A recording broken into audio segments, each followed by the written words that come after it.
What's going on, guys? In today's video we're going to be talking about the new false color within Davinci Resolve 17. Yes, we'll go over how to use it, what it is, and why you should most certainly be using it when color grading. So without further ado, get started. Okay, so we are here within Davinci Resolve 17. First and foremost, what is false color? False color is essentially an overlay typically found within high-end cameras and monitors, which gives you a visual representation of what your exposure values are and whereabout they sit. So without further ado, let me show you how to use it and why it's really important. You can actually use this a few ways. You can use it via the effects library in the edit tab, but I don't recommend this. I recommend you to go to the color page, which I'm about to do now, and then apply the false color there, and I'll show you exactly why. Now with this false color plugin, if I drag it in, so I open effects and I drag in false color onto my clip, you can see we have different plugin modes. There's one for a specific camera model and there's one for creative. Now the specific camera model at the moment only supports Blackmagic design cameras, and this gives really accurate false color representation since they designed the cameras themselves. But you can still actually have false color with cameras which aren't Blackmagic design. So in order to do this, you change the plugin mode from specific camera model to creative, and then change the creative style from jet to exposure guide. And just like that, you can see we also have a false color indicator. Now, what do all of these values mean? I'm about to show you. In fact, Davinci Resolve 17 can show you. If you scroll down, you can see it says show labels. Now, if I go to full screen, you can see that it's actually telling you what these values are. So everything which is purple at the moment is the black detail that is lost. So that means this information is completely gone. Everything which is dark purplish here means it's almost gone, but you still have a little bit of information here. Here you can see we have gray, we have middle gray, we have one stop over middle gray, which is typically where skin tones tend to reside. Then you have the light regions. Yellow is white, which is almost clipped, but not quite. And whatever is red is completely clipped. That means the information is gone. So essentially, when you're looking at this graph, you really want to avoid having a completely white clipped image and all of the black details lost. It's really a bad thing. And if I actually go out of this and I disable this node, you can see just from this image, I'll go to full screen. Just from this image, we do indeed have the whites clipped. And before it was showing purple down here because there's no information, of course, because it's completely black around the edges, we don't have any information at all. So you can see it's actually quite accurate. So why is false color really useful? Essentially, it enables you to change your values and you can start readjusting the exposure for your image without having to eyeball it. Because sometimes I could actually go into Davinci Resolve right now. I could probably use my curves and I could probably maybe adjust the exposure to something which is kind of correct, right? But I might not necessarily get an accurate result every single time. But with false color enabled, I'll be able to adjust my exposure levels and get them pretty close to what it should be really quickly. So I'll explain. If I re-enable false color, by the way, you can disable and show nodes by pressing Ctrl and D. So I'm going to re-enable this node. I'm going to press Shift S to enable a node before it. So now that any changes I do here, for example, if I move this about, you can see it's going to be reflected within the false color. So as I was saying, you can use the false color to quickly manipulate and readjust the exposure for your clips. Let me close this, give myself some more space. So right now the graph is telling us that our whites are being clipped. So what do? I'm going to lower the exposure. I'm going to lower the highlights just so that the whites aren't clipping anymore. So I'm going to click this, I'm going to make sure editable splines are on, and I'm going to drag this down. And just like that, you can see that in theory, according to the false color, our whites are no longer clipping at all. We're not even near clipping at the moment. You can see that the sky at the moment is between the light regions and middle gray, but I want to get a bit more contrast down here. So what I'm going to do is I'm going to go down here and I'm just going to bring this down ever so slightly.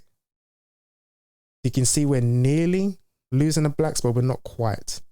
So now if I take off false color, just like that, I'll go to full screen. You can see we've got pretty good exposure, like really, really good exposure. And again, the false color here will show us we don't have any whites clipping. We don't necessarily have complete black detail lost. We have near black detail lost, but not complete, which is fine. We've got middle gray here and we've got quite a decent exposure. So let me disable false color and I'm going to go to this node here. This is the before and this is the after. This is the before and this is the after. You can see I've very, very extremely quickly been able to adjust exposure relatively well. And that's because of all of the creative controls and the visual representation that false color gives you. And we can even take this further. Say for example, I'm still not happy with this. Enable false color. I can create a new node. I can do the exact same thing again. I can adjust it. Again, we've got near black detail loss, but not necessarily all the way. It's fine. Move this down a bit. See what we've got here. Okay. So now you can see we've got a really good exposure, just like that, really simple. And what's great about this is you can keep adjusting the parameters, and then as long as the false color is one of your last nodes, you can use it as a reference point. So say for example, I want to use one of my LUTs, by the way, link in the description, you get 50% off my incredible new LUTs. So I'm going to go to my LUTs now. You can see we have Guardian. I'm going to pick my Bleak Forest LUT, my Bleak Woods LUT. Bang. As you can see, at the moment it's quite heavy, so I'm going to decrease the opacity to 50%. So I'm going to go to key output and reduce it to 0.5. This will basically dial down the transparency and the strength of the effect. Now, if I re-enable my false color, you can see that it's adjusted the image slightly. We've gained a lot more contrast.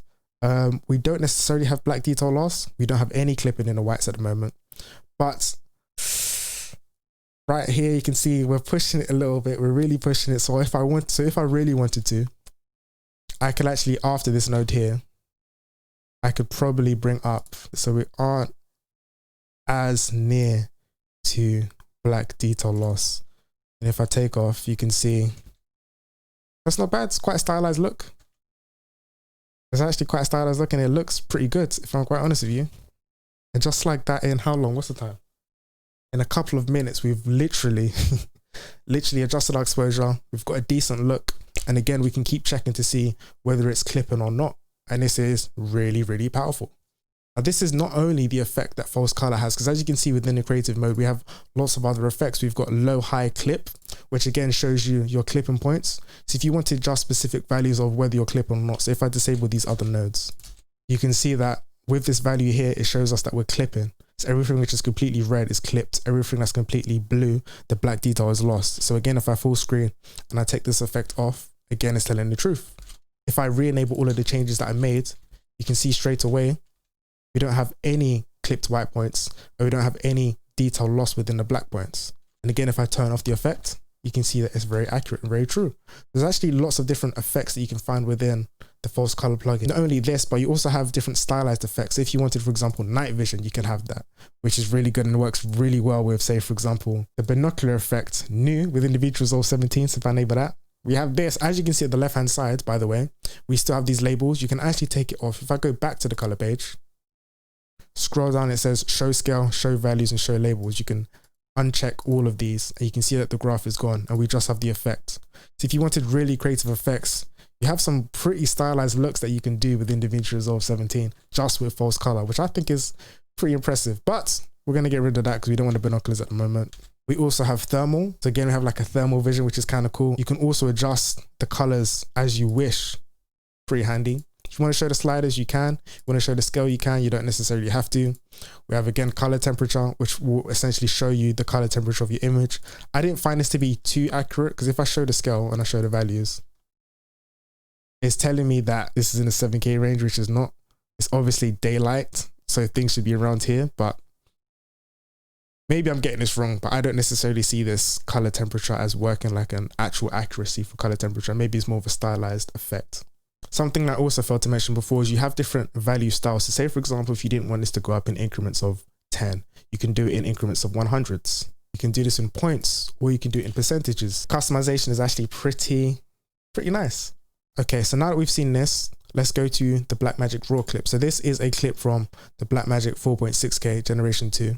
And what I actually found is if you're using a Blackmagic camera, the false color that's shown within the camera model, so the specific camera mode, seems to be a bit more accurate than the creative exposure guide. So I'll show you. If, for example, you can see this clip here, and this is the exposure guide. This is the exposure guide from the creative model. So you can see this is what it looks like, right? Okay, in fact, I might screenshot this, I might pause it. With the specific camera model enabled, with all of the exposure values dialed in, so the correct film mode, the correct ISO level, this is what it looks like. So you can see the middle gray seems to be a lot more accurate, as is the clipping points. And I think that could be down to many reasons, including the fact that Blackmagic Design specifically create these cameras. They know the engineering behind it and the color science and how exactly the sensor interacts with light. So if, for example, you had a camera which is a Blackmagic camera, definitely use the plugin mode specific camera model and dial in your settings, because you'd get a way more accurate representation of your false color. Don't get me wrong, the creative exposure guide for false color still works.